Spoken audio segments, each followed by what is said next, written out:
the final day of the week. These are the voyages of the program Unsportsmanlike Conduct. Its ongoing mission to explore strange new movies, to seek out new bits and new edifications, to boldly go where no radio program has gone before. Well, Kent's Movie Club. It's El Kent's Movie Club. El Kent's Movie Club. It's El Kent's Movie Club. I don't think I could replicate that last high note ever again.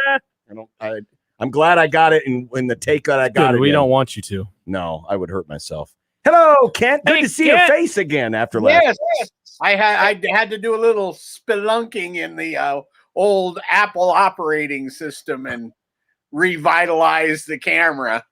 Is spelunking translation for deleting things that you don't want the missus to find? You've been searching. No, it's no. The answer to that is no. No. This computer is 100% clean. Okay. And has been for years. Notice, for a reason. Notice how he said that this computer. That is correct. This computer. Specific one. He's got his burner computer. Well, the movie this week is Nomadland. It was picked by Stibbs, but really suggested by Kent because he'd already seen it. It is streaming on Hulu. It was one I wanted to see, and which one you wanted to see, but it was also one that Kent, you said this is one of my favorite movies of the year, and so we all gave it a go this week, and I think we have a pretty good idea as to why you liked it so much. This is a really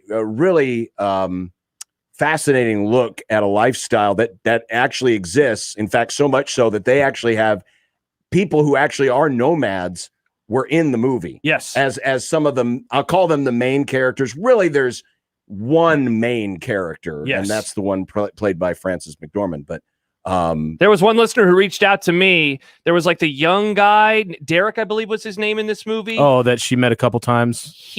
This listener knows Derek. Knows Derek. Was this the kid at the campfire who offered her the sandwich? Yeah, the sandwich. Yeah. Okay. So like you said, this movie had real. I didn't know that until after. I went in knowing nothing about this movie. I mean, I know he's playing himself, but like he was great on screen. Yeah, absolutely. Yeah, that was listener Joel. One of my best friends growing up is Derek, the younger nomad that she runs into a couple times. He's been talking about hopping trains and living as a nomad for as long as I can remember. That's nuts. Yeah. But the quick synopsis is Frances McDormand plays a woman who lives out of her van. She was previously married. Her husband had passed, and the town they lived in Nevada basically went belly up and disappeared because the local it was a sheetrock that's what it was plant, I believe. Gypsum mine. Yep. Yeah, it closed up. And after the housing crisis in 2008 and the housing crisis and everything else, it was so bad that the zip code literally disappeared off the map. They struck away the zip city code. Essentially town does not exist. It does not exist anymore. Nothing there. And she becomes a nomad living out of her van. And I guess it's shot basically. I call it documentary style. Would that be the best way to describe it? There's how it's edited and shot. Yeah, it's kind of like documentary style can be confusing because no one's like talking, no one's interviewing into the camera or talking into the camera. But yeah, it's kind of the camera walks behind her. It's naturalistic. Yeah. Okay, that's a better term, naturalistic. Yeah. Go ahead, Kent. Well, I was just going to put all of that into a little perspective.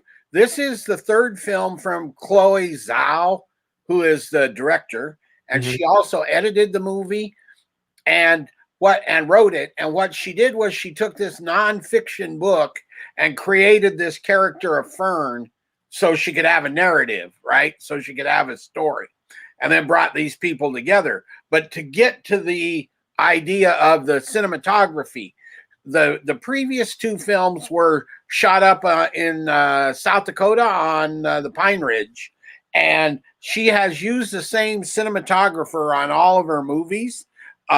She's not using him for the Marvel movie because he's like, no, I won't.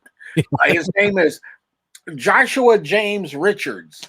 And if you look at the previous two movies, they look exactly the same. And that's he's trying to develop that kind of a cinematic view. And he's really good, I think. Yeah. Oh my gosh. It was a beautiful movie. Gorgeous movie.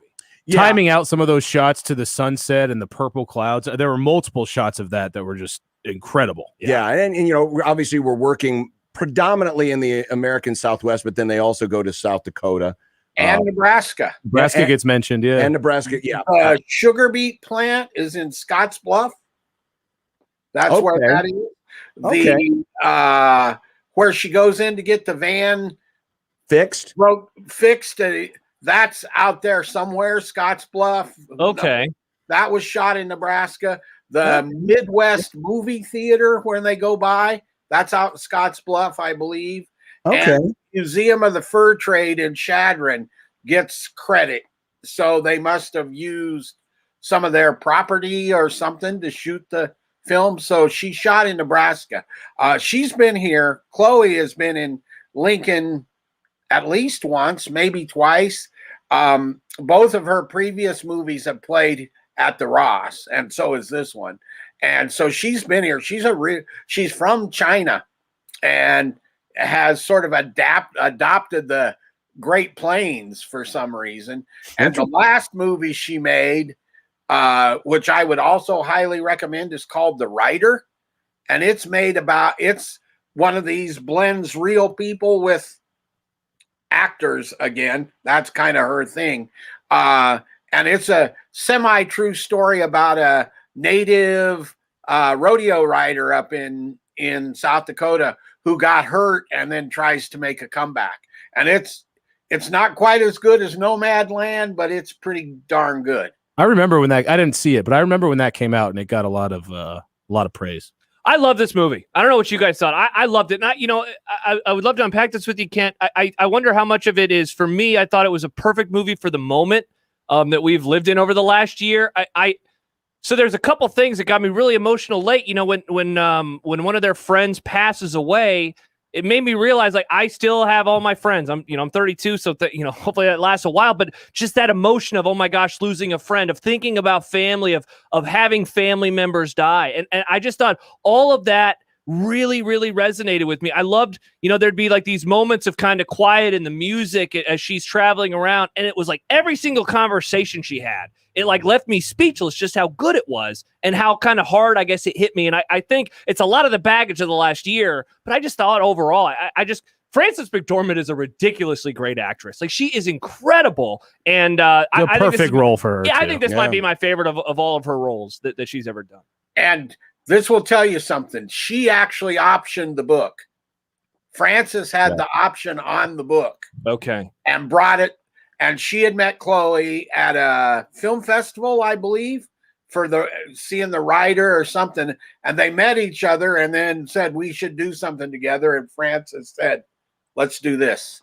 And I think she'll win the Oscar. That'll be the third time that she will have won, if she does, for Best Actress, because she won for Fargo. Yep. And then she won for 3 Billboards Outside Ebbing, Missouri, which another one I would highly recommend. And she's another one. She hasn't been in perfect movies, but she's never been bad in a movie. Yep. And you do know that she's married to a Coen brother. Yep. Yes. Yeah. No, I thought she was fantastic. And sometimes with a movie like this, when you bring in familiar actors or actresses, it can kind of detract. And David, is it Strathairn? I can never remember. That's David Strathairn, who you might probably remember best from Good Night and Good Luck. He played Ed Murrow. I remembered him from one of the Bourne movies. And he was in The Sopranos. Oh, yeah. And you want to go back into his catalog and see a really good sports movie? He was in 8 and Out. Oh, yes, he was. Slack Socks. Yes, and he was very good in that. Okay. Yes. Wasn't he in A League of Their Own? Yes, he was in League. He was commissioner. Yeah, he played the guy, commissioner's like assistant or something like that. The guy who eventually took over the league when the candy bar magnate, the good guy. Yeah, the good guy, the guy who really promoted the girls. So, but he was good. When I heard, because you couldn't recognize him at first, because he's kind of haggled. But I heard his voice, I was like, oh my god, I recognize that right away. And sometimes that can be detracting. I thought his character was because for the first half of the movie, it's really just mostly her, but you needed that drama of a relationship, a connection to really kind of tie everything back together. And for lack of, it's not really her love interest, but it's the closest thing to it. And I thought his character and they played off each other really well. And that storyline really carried this movie to the finish line for me. Because at the beginning it was like, this is good, but I need a little something more. Yeah, there's not really a story. Yeah, because it basically just follows her for a calendar year, from winter to winter. And I thought, the introduction of his character and then that kind of carried it to the finish line, I think really helped bring the movie over the top for me. I agree. And I called it a not quite a romance. And when I wrote about it, and the thing that really hit me is you can't tell the difference between Francis and Strathern and the real nomads. Yep. Right. You can't really, they all fit together. That is some serious acting on one side and adaptability in front of the camera for these people that are amateurs on the other. Right. And I don't know of another director that's ever tried this as much as she has, and certainly nobody that's pulled it off like that. I mean, the one woman, Maggie May, is that what they called her? The old Lisa May, I think. Lisa May, right? Yeah, the older woman was. I thought she was really good. Yeah, and the other thing that Linda May. Yeah. Linda May. The other thing that Chloe did, and this is so smart, she talked to these people before she filmed them and got their stories and then sort of wrote the script around their words. And so they really weren't improvising per se, but they were telling their own story rather than having to memorize something, right? That's not them. Well, and that really made it work, I think. Yeah. What did you think, Stibbs? I liked it a lot. Like John, I loved the end. Because I was even throughout it, I was like, where is it going? As much as I enjoyed, like you said, every conversation and everything was deep and emotional, I was like, and I'm not someone who needs a point, and by no means do I need it to have a point, but I was wondering, like, where is this gonna go? And I was fine with how it ended without really a huge point, but the conversation she had with at the end with that guy. Bob, just about loss and how basically it's about how different people handle it differently, and this was one way how she does it, and how the life of a nomad is a great metaphor for handling that by, no one ever says goodbye to one another because you're going to see each other down the road again. And it was in many ways, that was a perfect ending. Cause I the whole time, like, what are they going to do? Is she going to die? Is there going to be some bomb? Like, what's going to happen? And it was, or is she going to go back to live with her sister? Yeah. There didn't have to be an answer. And everyone, even though it was emotional and kind of heart-wrenching and sad, it left it on a joyful note in a way. Well, and in some ways, it's like when David Chase was explaining how he wrote The Sopranos, it was you're popping in and then you pop out. And that's how he explained how the show ended. It was kind of like this. You're popping in on this woman for a year, and then you pop out. And that's it. Doesn't mean something has to happen at the end. Nothing gets wrapped up in anyone's year of their life. That conversation that you mentioned with the, I guess for lack of a better term, he's kind of the not a ringleader, the nomad leader. But he's kind he puts together that little like a festival, I guess you could call it, each year, where a lot of them meet in Arizona, where they have that deep conversation. That's kind of your end right there. And it was a perfect way to do it. And I thought because it didn't end anything, but it explained ending things. It was a very cool way to do it. Yeah. And I think that's also goes to what Josh was saying about how it makes it resonate for today, right? That feels real. Yeah. Last conversation and all about what we've dealing with the loss and dealing with the displacement and everything.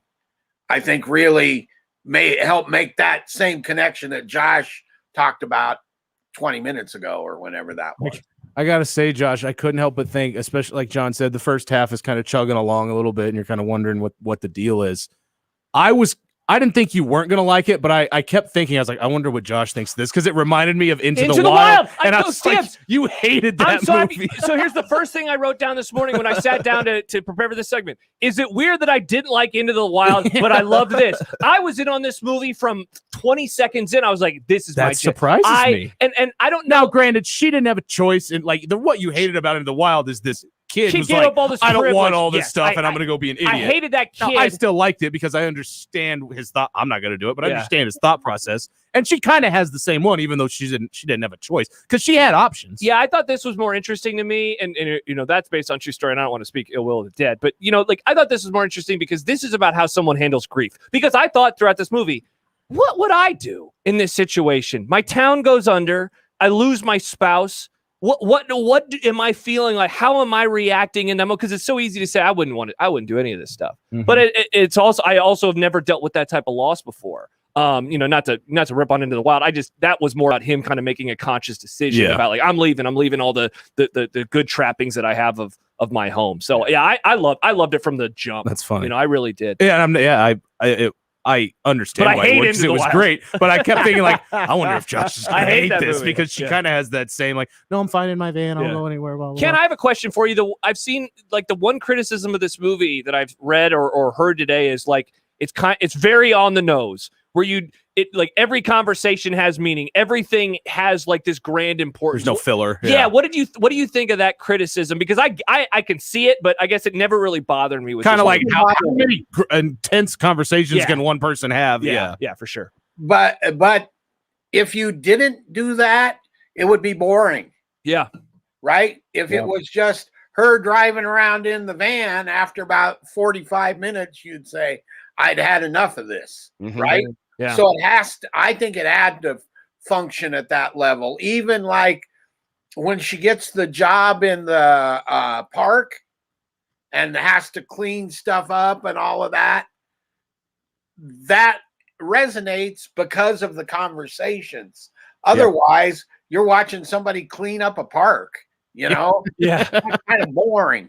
Yeah. You know? When you have to remember that the thing takes place over a longer period of time. It's not like she was at this festival for a week and had all these huge, deep, emotional conversations one after the other, day after day. Like you have to keep in mind, there's a lot of time in between here, and they're kind of showing you the highlights. And it's an hour and 45-minute movie. Exactly, and they did do a good job of adding a few little fillers in there to get you giving you the feeling of what it's like to be alone on the road. Like early on when she's peeing on the side of the road, like. It's a 30-second scene, but it gives you that idea of like what's it like to be out in the middle of nowhere by yourself, and that's enough filler in between those very deep conversations to kind of give you like a little bit of a chuckle and a light, like okay, man, this is wild. Where's she going? You mentioned that Frances McDormand could very well win her third Oscar. What is the likelihood of this being Best Picture? Very. I would say this has a very good chance of Best Picture, Best Director, and she would be only the second woman to ever win Best Director. Catherine Bigelow, who for The Hurt Locker was the first. That was like a decade ago. Best Actress, I would say it's the favorite on all three of those right now. Well, that would mean that would be only the second Best Picture winner movie that I have seen since. Oh my God. I saw Argo. You didn't see Parasite? I have not seen Parasite. That's on Hulu. Did he win Best Director? Yeah. That movie. That was just last year, right? Yeah. That's a great movie. I love Parasite. Two people of Asian descent winning it, in a row would be pretty cool. Yes. Yeah, it would.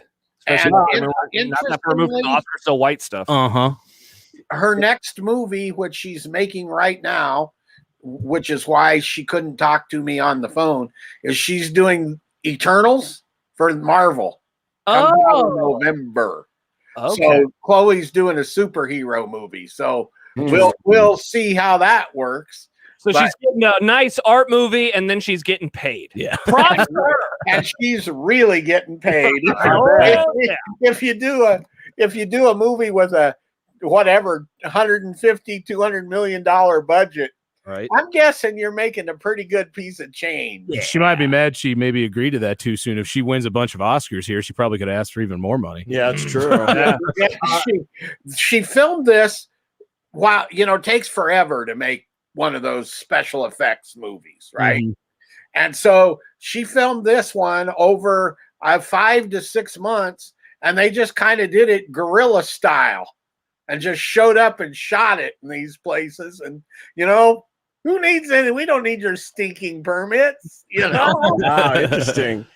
Speaking of superhero movies, don't know if you saw the news today. Oh, Josh, are you gonna pick it? But in a couple of weeks, here in about 3 weeks, I don't know if I wouldn't. Zack Snyder's Justice Hell no, absolutely is coming out, and it will be debuting it's like a on 4-hour cut. Yeah, no. It is a 4-hour, 1 minute and 28-second epic. Gross. No. 4-hour movies. No. A 4-hour superhero movie. And of course, it's the Justice League, so it's the Royal Rumble of superhero movies, like the Avengers, where you bring in everybody. Yeah, no thanks. I'm staying away. I might check it out. Yeah, I'm not gonna watch in one sitting. That's. I was gonna say, are you gonna watch all 4 hours? I think it'll be the dog out in there somewhere. 4-part miniseries. I think that is incredible. Well, yeah, this was definitely a good one, and good suggestion. So now, Josh, I wrote down 2 movies this morning. I'm going to save the other one. The one I'm going to save is from 1972. I'm going to save that one, though. 1972. Movie I've never seen. I'll save that one. I'm going to choose, because I read this book last year and I never got around to watching the movie, Misery, with Kathy Bates. The Stephen King picture. Yeah, I love the book. I've heard that she's like Brian Piccolo's in it. Yeah, so yes, he is, Stibbs.